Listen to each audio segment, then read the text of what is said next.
శాఖలో జగన్ గారు ఇచ్చినటువంటి నోటిఫికేషన్ అదనంగా మరో కొన్ని పోస్టులు చేర్చి 16,000 పైసలకు టీచర్ పోస్టులు మెగా డిఎస్సి భారతదేశంలో ఎంతవరకు ఎవడో ఇట్లా తీసుకోలేదు. ఇది గిన్నీస్ బుక్ ఆఫ్ వరల్డ్ రికార్డులో ఎక్కుతుంది.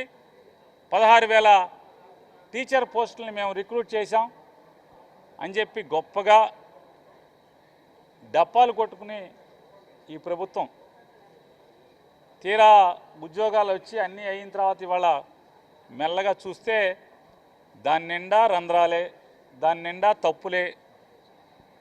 మెగా డిఎస్సి అలా దగా డిఎస్సి అని వాళ్ళ ప్రజలకు అర్థమయ్యే పరిస్థితికి వచ్చేసింది. అంతా గుట్టు. ఈ ప్రభుత్వంలో అన్నీ పారదర్శకం అని చెప్తారు, అంతా గుట్టే. ఈ డిఎస్సిలో ఒక్కటంటే ఒక్కటి కూడా ఆఖరికి సాంప్రదాయబద్ధంగా వస్తున్నటువంటి టీచర్ రిక్రూట్మెంట్లో ఉన్నటువంటి డిఎస్సి ఏ జిల్లాకు ఆ జిల్లా కలెక్టర్ కార్యాలయంలో వారి పేర్లు, వారి మార్కులు, వారి ర్యాంకుతో సహా లిస్టులు కట్టాల్సినటువంటి సాంప్రదాయం ఉంటే, బాధ్యత ఉంటే ఎక్కడ ఏ జిల్లా కలెక్టరేట్లో కూడా ఎక్కడా కూడా మెరిట్ లిస్ట్ ఇంతవరకు కట్టనటువంటి పరిస్థితి. కట్టకుండా బొంకుతున్నారు. ఆన్లైన్లో పెట్టాం చూసుకోండి, ఆన్లైన్లో పెట్టామంటారు. ఆన్లైన్లో పెట్టాం చూసుకోండి అన్న తేప ప్రతిసారి ఆ లిస్టు మారిపోతూ ఉంటుంది. ఇప్పటికి 3 రకాల లిస్టులు పెట్టారని చెప్పని డిఎస్సి రాసిన అభ్యర్థులు చెప్తున్నారు. అయ్యా, ఎంత పాప ప్రభుత్వం అంటే ఇది, దుర్మార్గమైన ప్రభుత్వం అంటే ఆన్లైన్లో చూసుకోమన్న ప్రతిసారి కూడా లిస్టులు మారిపోతున్నాయండి అని చెప్తారు. దాంట్లో ఎంత కాంప్లెక్స్గా అంటే సంక్లిష్టంగా ఆన్లైన్లో పెడతారు. ఆన్లైన్లో పెట్టేది ఎందుకు?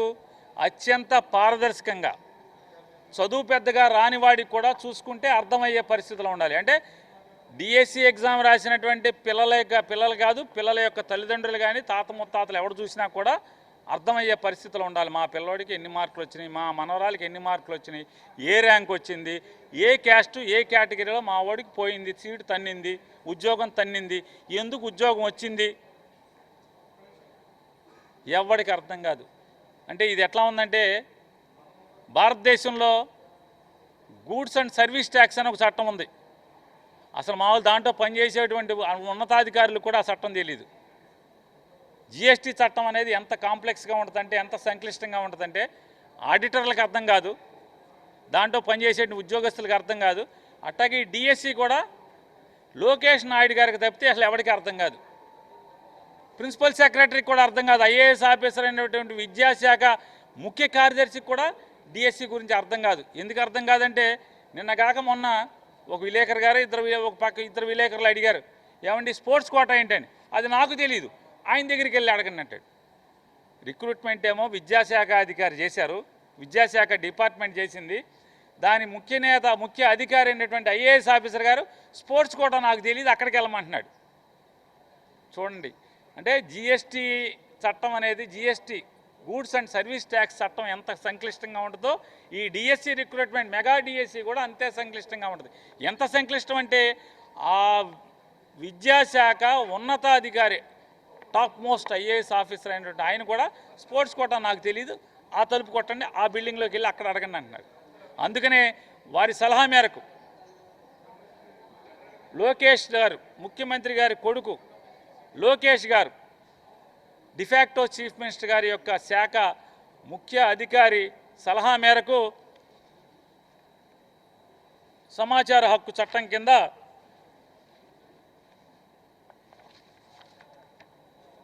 క్రీడల ఉన్నత శాఖ అధికారి ఐఏఎస్ ఆఫీసర్ గారి వారి ఆఫీసులో సమాచార హక్కు చట్టం కింద వారిని అప్పుడు అప్లై చేసి ఇప్పుడే రావటం జరిగింది. వారిని ఏమని అడిగామంటే, ఈ సమాచార హక్కు చట్టం కింద రసీదు కూడా పొందాం, సంతకం తీసుకుని స్టాంప్ వేయించుకుని రసీదు పొందాం. ఎడ్యుకేషన్ సెక్రటరీ గారి యొక్క సలహా మేరకు, వారి సూచన మేరకు వెళ్ళటం జరిగింది, వెళ్ళిచ్చాం. నేను అడుగుతున్నా, ఏమడుగుతున్నాం మేము, ఈ మెగా డిఎస్సిలో స్పోర్ట్స్ కోటా కింద రిక్రూట్ చేసినటువంటి ఎలా అంటే 16,000 చిల్లర మందికి 16,000 పర్లేదు పట్టుకుంటే ఏమవుదు, ప్రెస్ మీట్ పోతుంది, ఆగవే బాబు, జనానికి అర్థం పట్టుకుంటే ఏమవుద్ది, జీతం ఇస్తే ఇచ్చేయమని, కొట్టేయమని చెక్ ఏమని ఉంటే 16,000 చిల్లర పైచిలకు రిక్రూట్మెంట్ డిఎస్సి రిక్రూట్మెంట్ జరిగింది కదా. దాంట్లో స్పోర్ట్స్ కింద ఎంతమందిని తీశారు? 2% తీశారా, 3% తీశారా, 4% తీశారా? ఎంత పర్సెంట్కి ఎన్ని ఉద్యోగాలు తీశారు? స్పోర్ట్స్ కోటా కింద నియామకం చేయడానికి కావలసినటువంటి ప్రభుత్వ జీవోలు, ఏ జీవోల ప్రకారం మీరు, లేదా ఏ సర్క్యులర్ల ప్రకారం, లేదా ఏ ప్రొసీడింగ్స్ ప్రకారం, ఏ మెమో ప్రకారం మీరు స్పోర్ట్స్ కోటాలో ఎంత శాతం మందిని మీరు రిక్రూట్ చేసుకున్నారు? అలాగే ఎన్ని పోస్టులు స్పోర్ట్స్ కోటా కింద ఈ 16,000 చిల్లరలో ఎన్ని పోస్టులని, టీచర్ పోస్టులని స్పోర్ట్స్ కోటా కింద మీరు రిక్రూట్ చేశారు? అలాగే జిల్లాల వారీగా, కేటగిరీ వారీగా, పోస్ట్ వారీగా, అంటే హై స్కూలా, లేకపోతే ఎలిమెంటరీ స్కూలా, లేదా టీచింగ్ అసిస్టెంటా, లేకపోతే వ్యాయామ ఉపాధ్యాయుడా, దేని కింద ఏ కేటగిరీ, ఏ జిల్లాలో ఏ రిజర్వేషన్ కేటగిరీకి, ఏ ఈవెంట్కి సంబంధించినటువంటి పోస్టు వారీగా, జిల్లాల వారీగా, ఈవెంట్ల వారీగా, కేటగిరీ వారీగా నాకు వివరాలు కావాలి. అలాగే వారి అర్హతకి ఆధారాలు ఏంటి, ప్రయారిటీ కేటగిరీ ఎలా తీసుకుంటారు, సెలక్షన్ ప్రొసీజర్ ఏంటి, అలాగే రిక్రూట్మెంట్ కోసం నాకు మీరు ఫాలో అయినటువంటి ఈ వివరాలు కావాలి. అలాగే జిల్లాల వారీగా మెరిట్ లిస్ట్ ఇవ్వండి. అలాగే ఫైనల్ సెలక్షన్లో మీరు చేసినటువంటి నియామకం స్పోర్ట్స్ కోటా కింద ఫైనల్ సెలక్షన్ లిస్టు నాకు కావాలి.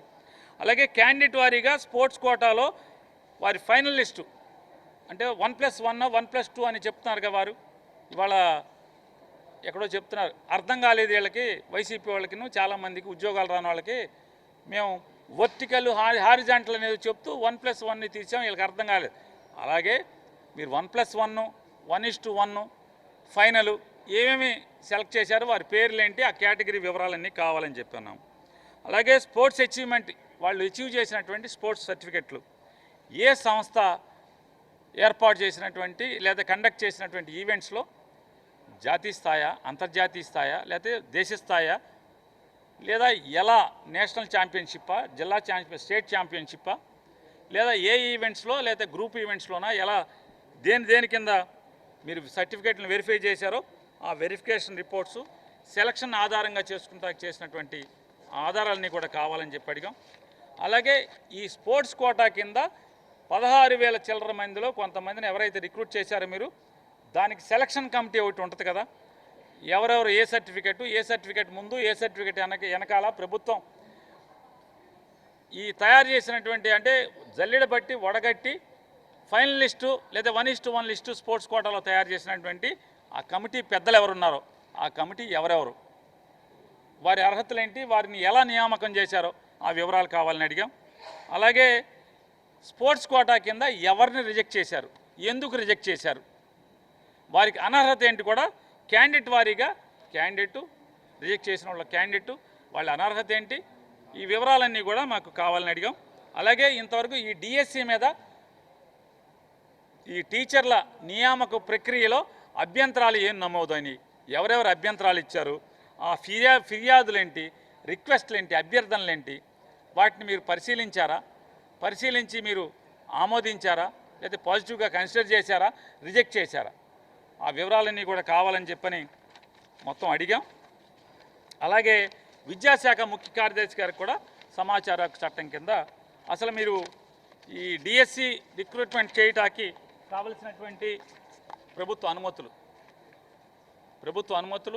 ప్రభుత్వ జీవోలు, సర్క్యులర్సు, మెమోలు ఈ డిఎస్సి మీద మొత్తం కావాలని చెప్పని, అలాగే డిఎస్సి నియామకం చేసేప్పుడు ఈ వెయిటింగ్ లిస్టులు కానీ, ఫైనల్ సెలక్షన్ లిస్ట్ కానీ, 1:1 లిస్టులు కానీ టోటల్గా ఈ 16,000కి సంబంధించి కావాలని చెప్పని, అలాగే టెట్ లేదా మొత్తం పరీక్ష పేపర్ ఎవరు తయారు చేశారు, పేపర్ తయారు చేయడానికి ఎవరెవరు నియామకం చేశారు.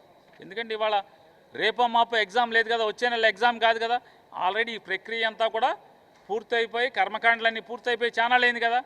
కాబట్టి ప్రభుత్వం యొక్క బాధ్యత, సందేహాలు వచ్చినప్పుడు, అనుమానాలు వచ్చినప్పుడు, తప్పులు జరిగినాయి అని చెప్పిన ప్రజలు నమ్ముతున్నప్పుడు మీ బాధ్యత అది, ఇవన్నీ చెప్పాల్సినటువంటి బాధ్యత. కాబట్టి ఎవరెవరు పరీక్ష పేపర్లు తయారు చేశారు, వారిని ఎలా మీరు ఎంపిక చేశారు, అలాగే వారికి ఎవరెవరు సహాయకులుగా ఉన్నారు, అలాగే ఈ ఎంపిక ప్రక్రియలో పేపర్ తయారు చేయడంలో కానీ, లేదా దిద్దటంలో కానీ, నియామకాలు మొత్తం స్క్రూటినీ చేయడంలో కానీ లేదా ఫైనలిస్ట్ తయారు చేయడంలో కానీ 1:1 చేయడంలో కానీ ఫైనలిస్టులు వీటన్నిటిలో కాంట్రాక్ట్ ఎంప్లాయీస్ ఎవరెవరు దీంట్లో విధుల్లో పాల్గొన్నారు వారి పేర్లతో సహా కావాలని చెప్పని ఇలా నియామకంలో కావాల్సినటువంటి మాకున్నటువంటి సందేహాల మీద ప్రజలకున్న సందేహాల మీద విద్యాశాఖ ముఖ్య కార్యదర్శి గారిని కూడా ఒక 16 అంశాల మీద వారిని సమాచారం కోరటం జరిగింది. నారా చంద్రబాబు నాయుడు గారిని అలాగే నారా లోకేష్ నాయుడు గారిని ట్విట్టర్లో వీటిలో రెచ్చిపోవటం కాదు, సొల్లు కబుర్లు చెప్పటం కాదు సార్.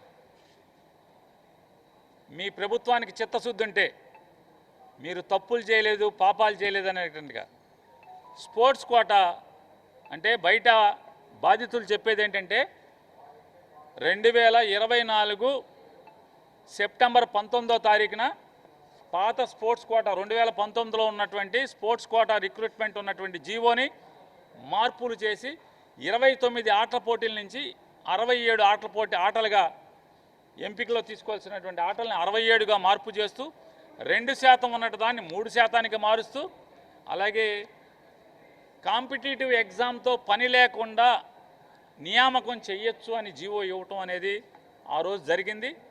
డిఎస్సి రిక్రూట్మెంట్ అవ్వగానే వెంటనే ఆ జీవోని రద్దు చేస్తూ 3% 67 ఆటలు కానీ కాంపిటీటివ్ ఎగ్జామ్ రాసిన వాళ్ళకి మాత్రమే ఈ కోటా వర్తించాలని వెంటనే అంటే తలుపు తీశారు, వాళ్ళని లాక్కున్నారు, కుర్చీలో కూర్చోబెట్టారు, మెడలో బోర్డు వేశారు, తలుపేశారు.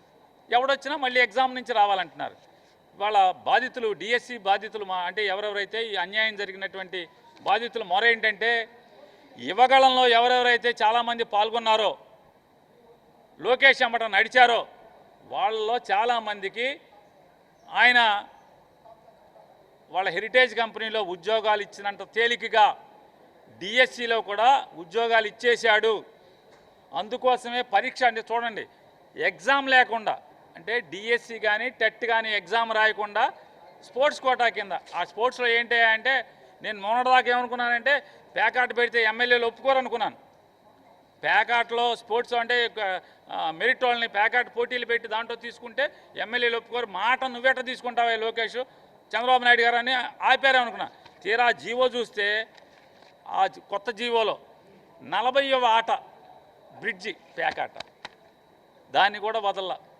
ప్యాకాట్లో బాగా పోటీ ఫస్ట్ వచ్చినా కూడా టీచర్ ఉద్యోగంగా తీసుకున్నటువంటి పరిస్థితి. అంటే అదొక క్వాలిఫికేషన్. 40వ ఆట చూసుకోండి మీరు కావాలంటే.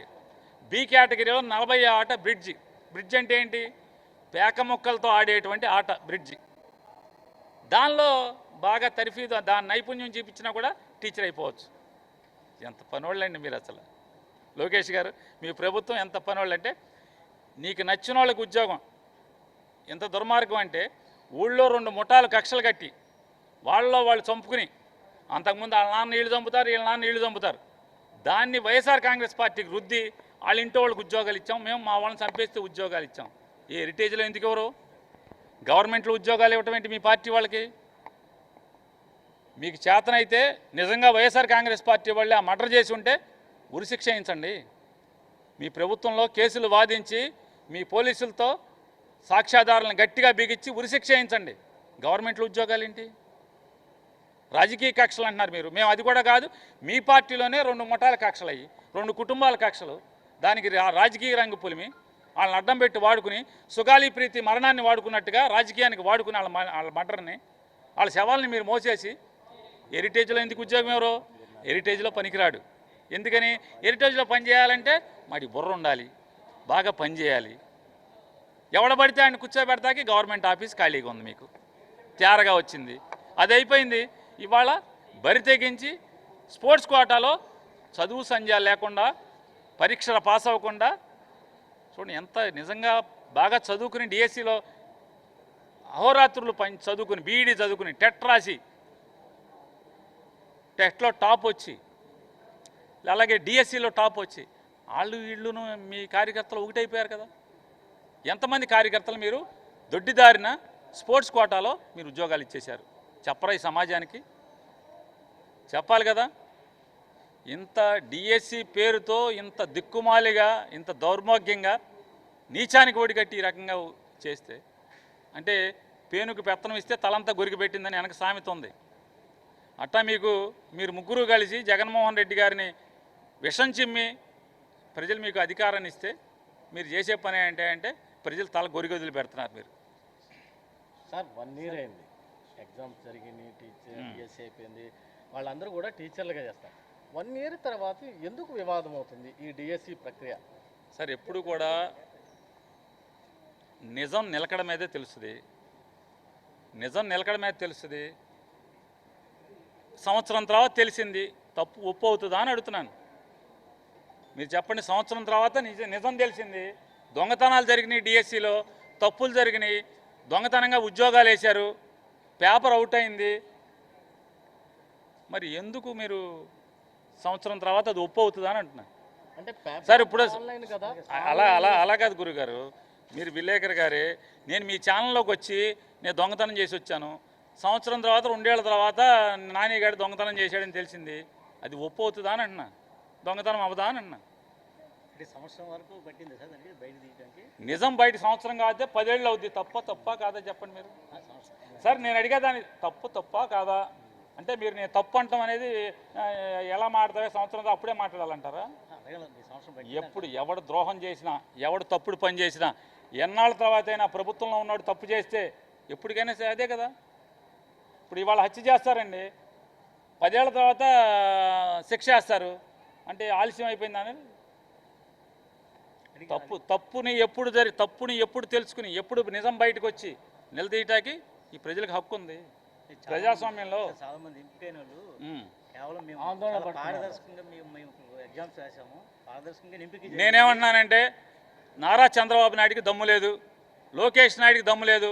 ఎవరైతే స్పోర్ట్స్ కోటాలో రిక్రూట్ అయ్యారో వాళ్ళందరూ ప్రెస్ మీట్ పెట్టి మీడియాకి వాళ్ళ సర్టిఫికేట్ ఏ సర్టిఫికేట్ల ద్వారా వచ్చారో బయట పెట్టమని చెప్పండి. ఛాలెంజ్ చేస్తున్నాం మేము. మీరు చెప్తున్నారుగా ఆ టీచర్లు చాలా మమ్మల్ని తిడుతున్నారని, ఆ తిట్టే టీచర్లు మేము అంటున్నాం, నిజంగా మీరు నిజాయితీగా వచ్చుంటే పరీక్ష రాయకుండా, డిఎస్సి పరీక్ష రాయకుండా, టెట్ పరీక్ష రాయకుండా దొడ్డిదారిని మీకు ఉద్యోగం వస్తుంది ధర్మం అని మీకు అనిపిస్తే, నిజాయితీ అయితే అదే నిజాయితీ అయితే మీ స్పోర్ట్స్ సర్టిఫికెట్లు మొత్తం ప్రపంచానికి బయట పెట్టండి, మీడియాకి ఇవ్వండి. తప్పేమో అమ్మ నేను చెప్పేది అదే అమ్మ.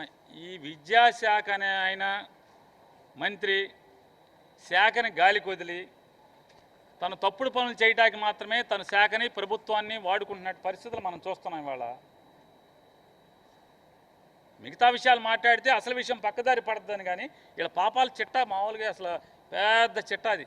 సార్ ఇప్పుడు వాళ్ళు అనే మాట 5 ఏళ్ళు వీళ్ళు టీచర్ పోస్టులు భారీ సంఖ్యలో రిక్రూట్ చేయలేదు, మీకు కేవలం ఒక ఏడాదిలో మాత్రం చేసాం, దాన్ని ఒక రాజకీయంగా ఎందుకు అనేది ఒక విమర్శ ఉంది వాళ్ళ నుంచి మీ మీద. మీరు ఇచ్చారు కానీ మీరు వినండి, టీచర్ ఉద్యోగం నేను తీయలేదు కానీ దొంగతనం చేయలేదుగా, తప్పుడుగా ఉద్యోగాలు నియామకం చేయలేదుగా.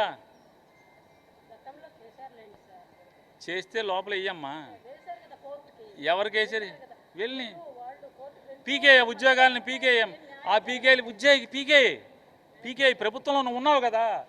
ఇప్పుడు మీరు విలేకరి, నేనేమో ఖాళీగా అన్ని ఊడిపోయినోడిని, మన ఇద్దరం అయితే చూస్తాం, నోరేళ్ళు పెట్టి చూస్తాం, కానీ ముఖ్యమంత్రి ప్రభుత్వం ఉంది కదా. మరి జడ్జి గారిని చూడలేదా? మమ్మల్ని తిట్టిన జడ్జి గారు ఒక ఆయన తెగ తిడుతున్నాడు కదా డిఎస్సి మీద, అది వినపట్టలేదా మీకు? వినపడితే నాకు చాలు. ఆ జడ్జి గారు తిట్టింది వినపడితే, కొత్తగా వచ్చిన పరాయి రాష్ట్రం నుంచి ఇక్కడికి వచ్చిన జడ్జి గారు తిడుతున్నాయి మీకు వినపడితే చాలు, నాకు అంతకని ఇంకేం. సచివాలయం ఎంప్లాయీస్ రిక్రూట్మెంట్